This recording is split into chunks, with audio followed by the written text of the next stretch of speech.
From the Great Rocky Mountains with photographers from all over the world, you are listening to the Rocky Mountain Photography Show. I'm your host, Jeff Futter, and thank you for listening. This is episode 6. We've got Rylee Jensen, Brittnie Donaldson, Lace Andersen, and Ashley Gibson with us today. Today we will be talking, first of all, about getting started in the business of photography. I think a lot of you have experience in that. Can you tell me, somebody jump in and tell me a little bit about that? How to get started in photography, in the business of it.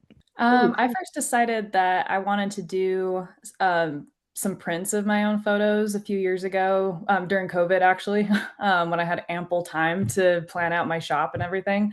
And the first thing that I did was set up an Etsy account because it's really user friendly, and it's a great way to get out to an audience that you may not have necessarily. Like if you don't have a ton of followers on Instagram to advertise to. I think that's a great way to at least just have a starting point for like what you want to do and how you want to, what direction you want to go with your business. And then you can decide from there, like prints this size didn't work out. I like this print shop for printing my prints better. You get customer feedback. And so I think that's a really great way to get started. I started off because I mostly shoot like portraits and stuff, but I literally just started shooting anybody and everybody. I watched an umpteenth amount of YouTube videos trying to kind of figure out how I wanted to run my business and like what made the most sense to me. And it's all just kind of evolved over the years. Things that I thought would be awesome turned out not to be good at all. And so I think it's a lot of research, a lot of practice, a lot of planning, and I guess ultimately like figuring out the actual business side of it, like your cost of doing business. Yeah. So I also wanted to talk a little bit about dealing with families and wildlife photography. My question is there a difference when it comes to taking pictures of kids and wildlife photography? To be honest, in my opinion, there really is no difference because you can't really control what a child does, whereas you also can't control what wildlife does. So it's easier to give a child a prompt to get them to pose the way you would like them to pose instead of telling them how to pose. Whereas animals, you can't really even give them a prompt either, but you just kind of have to capture in the moment. Yeah, I definitely think children are easier because you know at least that they're going to be there. And like said previously, you can give prompts and kind of if work around with children, and animals, not quite so much. At least with animals, you don't have to deal with them crying or anything, I guess, which Or is a plus. yes, or parents that just want their kids to look at the camera only for an hour. That can get frustrating too. But it also depends if you're like photographing, for example, a baby owl and mama's close by and they get territorial, so you have to be careful to make sure that you're not invading or getting too close before the mob of the animal that you're photographing decides that that's too much. Yeah, absolutely. I think there's a lot that goes into wildlife photography, like completely understanding like your surroundings and how animals react in different times of the year. And there's a lot of knowledge that goes into that. It's not just walk out into the field and hope to get something. So, on a little bit more serious side, though, how do you deal with families? What is there anything tricky that you have to do to deal with typically families to get them all to look or all to pose for you, or do you have issues sometimes with families showing up when they're supposed to, or anything else? So I had a problem in the beginning with families showing up, or just like ghosting me. But I think like once I raised my prices a lot more, families seemed a lot more committed. There's a lot of prep work that goes into getting my families and clients ready for a photo shoot. So typically they all show up and they're all excited, and we pretty much just play for an hour if they're like small children. Obviously, older kids are easier to just kind of pose and tell them what to do. But I like to make the whole like getting your picture an experience in itself, because most, kids or families kind of dread picture day. So we try and make it as fun and playful and memorable in itself as possible. So let's talk a little bit about wildlife photography. Rylee, I know you do some wildlife photography. Can you elaborate on that a little bit? Yeah, I kind of pair my photography with guiding. So I'm a guide in the winter in Yellowstone National Park, and then in the summers in Alaska. So I mainly focus my wildlife photography on the wildlife of Yellowstone, and then particularly bears in Alaska. But obviously, like everywhere I go in the world, I try to plan a lot of like wildlife photography specific trips too. So I've done some photography in India, Kenya, the Galapagos Islands. I'll be in Brazil this August. So I'm really excited about just photographing wildlife in all different habitats that have all different stories. So I try to add some diversity to my portfolio every once in a while too. That sounds What's your favorite? fascinating. What's your favorite kind of animal to take pictures of? Um, I think apart from bears, which I'm obviously a little biased towards, I really like photographing foxes because, especially in the spring and summer when there's kids at the den, they just have all sorts of fun facial expressions, and the kids are constantly playing with each other. So you get a lot of fun, bouncy action shots here and there. So I really like capturing behavior with animals. And so animals that are really, energetic and hyper to begin with, like foxes, are make for some really good subjects too. So how do you find clients for selling your prints of animals? Um, I'll be honest, I'm not a super great business person when it comes to selling my prints. Um, I'm kind of bad at like advertising myself, but I do when I'm kind of like in the loop with my photography print shop, like on my Etsy page. Sometimes I'll do sales and then advertise that on my Instagram, like, oh, like a Mother's Day sale, Christmas sale. And that just reminds people that, I have a shop in the first place. And then if I want to update my website or update my Etsy shop with new prints, I'll come back from a trip, for example, and post about that trip, and then say like, hey, if you want these photos that I took on this trip, they're now available on my shop. But I think what I want to do moving forward is kind of revamp my website and have my shop more centralized on there. So it's just like one location where people can come see, my gallery of prints on my website, and then just with one click go over to my shop on the side too. And also guiding clients has been great for selling prints too. So when I'm able to talk to people in person and get to know them a little bit better, and then also educate them about the wildlife that they're seeing and photographing, I usually kind of hand my business card out at the end and just, let them know that if they want prints similar to what we saw today or what we actually saw that day, then they can go to my shop from there too. How do you get clients for portrait photography, family photography, weddings, things like that? What's the best way to go about doing that?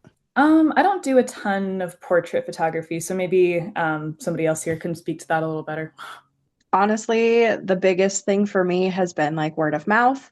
Uh, when I first moved back to Billings in 2020, it did take me a couple years to get a little bit more consistent and get my name out there a little bit more. But the more I shot and the more families I did, or like just running model calls, so you can continuously creating that content or that illusion of being busy. And the more people you work with, the more people talk about you.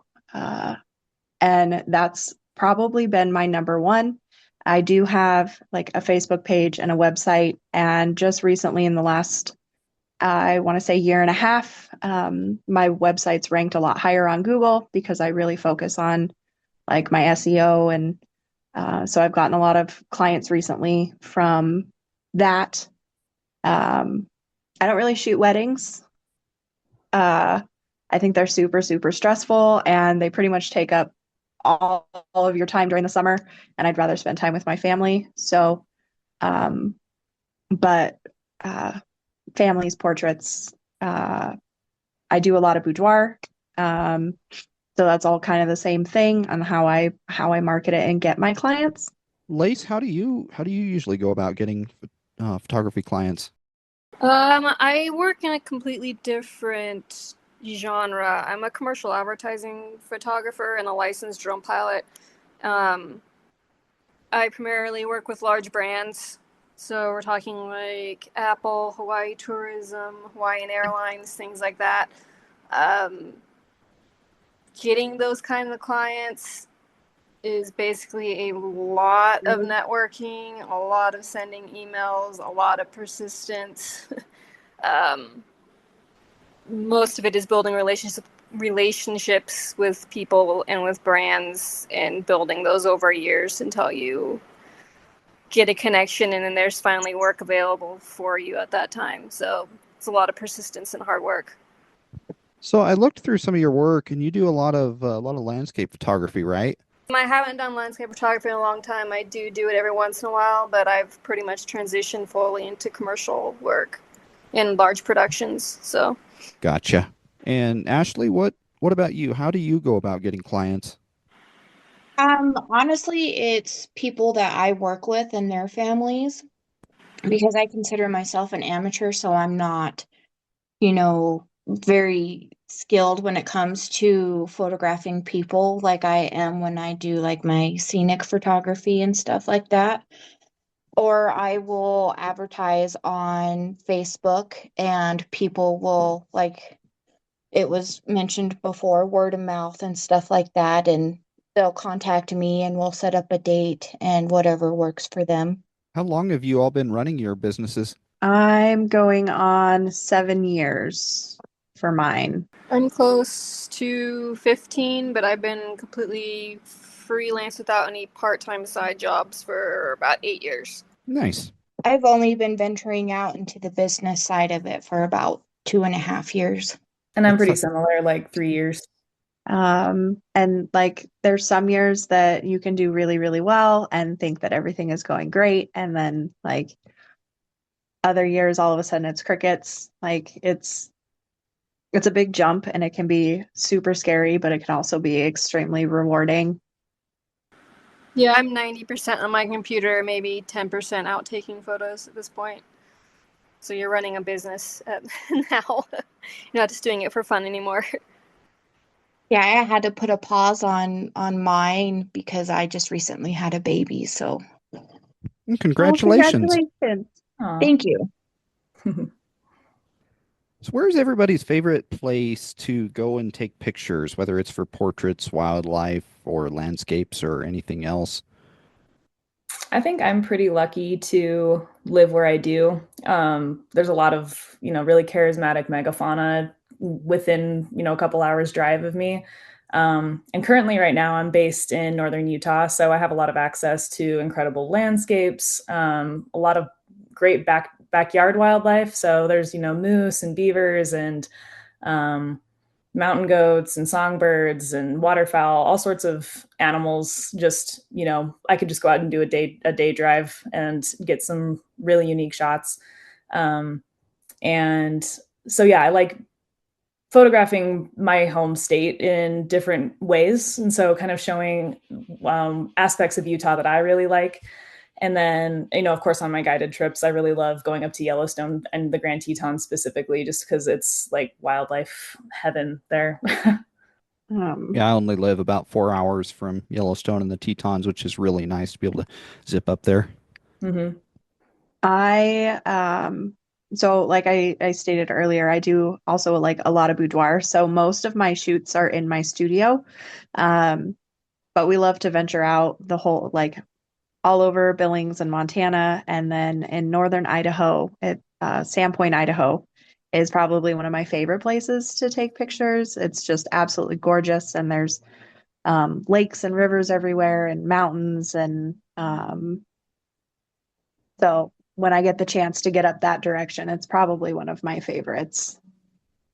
So I want to talk a little bit now about teaching and guiding expeditions. Do any of you do any kind of teaching, mentoring, anything like that? I've ran a couple shops. in the past. I'm not 100% like, I love teaching, and like when other photographers reach out to me or have questions, I'm very big on giving as much advice as I can. Like I completely believe in like community over competition. But it's not something that I've either really had the time to fully delve into, or and there's a lot of work that goes into setting up shoots or any of that stuff. So I guess I just haven't been able to do it as much as I would like to. And Rylee, I know that you've guided some expeditions. Mhm. Can you tell me a little bit about that? Yeah, I work with a couple different guiding companies as an expedition leader. So I guess you could call the Yellowstone Snow Coach day tours expeditions, but more of what I would consider is my trips with Natural Habitat Adventures in Alaska. So we do multi-day tours up there.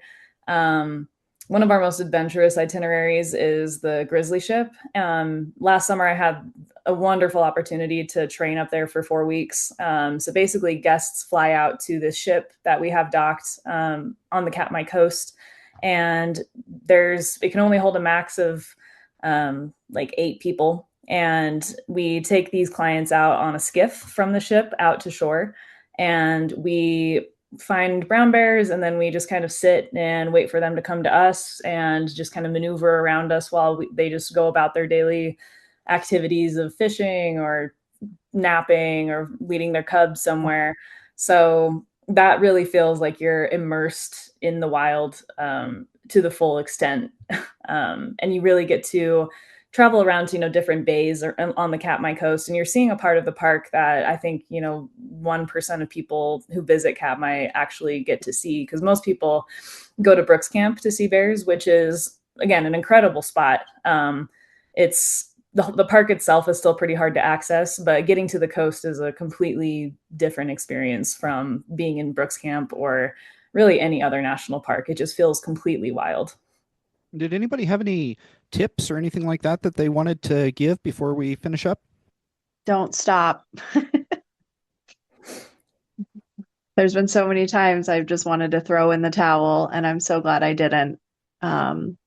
Shoot for yourself too, not just for your business. Try new things that can bring the spark back. How do you deal with burnout? I'm sure you get burnt out quite a bit. Oh, It's absolutely. a Yeah, stressful job. absolutely. Um, I purposely make sure that like I don't work at all in December, because between October and November, it's like madhouse crazy time. Um, so I make sure to take that off. And over the years, I've accepted less shoots because I know that I get burnt out, and it's not fair to my clients, and it's not fair to my family or myself. Um, so I essentially just raise my prices enough to make that work, and I can shoot less people and um, not feel that burnout as bad. But by the end of November, I'm so ready for December and just whole month off. Yeah, I think last year I was dealing with a lot of burnout because I was also in grad school at the same time that I was doing a lot of these photography trips. And so I was dealing with the burnout of grad school, but then also kind of burning out with photography a little bit, like just um, the busyness of those two things combined. I kind of had to put photography on the back burner a little bit. But having, I'm done with grad school now, I can actually focus back on photography. And I found that like the less tasks that I give myself on a monthly basis or a weekly basis, I feel more inspired to continue with photography again. So I think if it starts to feel like a chore or like work, just take a break for a little while and then come back to it again. And I feel like your passion will still be there. It's just finding that again through the like tangle of work and school and whatever else you have going on. I found that I've I've gotten to points where I go out to do a photo shoot and I dread it. I don't want to do it, and I don't understand why, because I'm so passionate about it. but then I take a break for 2-3 months sometimes sometimes I go 2 or 3 months without picking up a camera at all. Of course, I'll, take snapshots on my phone of my kids and stuff, but I don't go out and do photo shoots, and it really helps to take some time. And by the time that 2 or 3 months is over, I just can't wait to get my hands on my camera again. Mm-hmm. I feel that completely. Or finding something fun and different that you like, a creative idea that you're just shooting for yourself. You're not shooting for anybody else. For me anyways, that tends to like bring a spark. Or if I take a new class or learn something new, that normally tends to get me through my burnout. Because I shoot full time. That is like my job. So I can't necessarily just like push it off or not shoot. But finding new educators and taking classes and shooting for myself really tends to help with that. How do you figure out pricing? That is like a thing in itself. So I guess essentially it's kind of maybe unpopular opinion. But starting out in the beginning, doing either like free shoots or like very like cheaper shoots until you've like built your craft or like at least a little bit about your craft. But then it's kind of based on what your overhead expenses are. If you have all these software programs, whether or not you have a studio that you have to pay for, if you have like second shooters or assistants or whatever that case may be, you kind of have to figure out exactly what your prices are for everything. If you sell products, how much that costs to create versus what you need to sell it for to make sure you can pay your bills, and how many shoots you want to strive for every month. So it kind of it's completely different for everybody. I think when I was shooting without a studio or when I was shooting out of my home, my prices were a lot cheaper than once I moved to a studio. Or once I started offering like hair and makeup included. I think it all just kind of lot of numbers and a lot of knowing what all of your numbers are to be successful. Where can everybody find you guys and find your work and take a look at what you do and hire you? So my website is beautiful, beautiful photography boudoir.com. I also, same thing on Facebook and Instagram. And my photography website is RyleeJPhoto.com. So RyleeJay photo.com. And my Instagram is the same, Rylee_J_photo. My website is lacephotos.com, and then I'm pretty much only on Instagram. I can only do so much social media. It's lace.andersen with an SEN. And then I currently have a private page that only people that I invite can see, just because I am taking a step back for a moment so I can focus on raising my baby. So all right. Well, it was great having everybody on here today. Yeah, thank you for having us. Yeah, thank you. Thank you. Thanks for being here. This was the Rocky Mountain Photography Show. Please visit us online at RockyMountainPhotoshow.com. Thank you for listening and have a great day.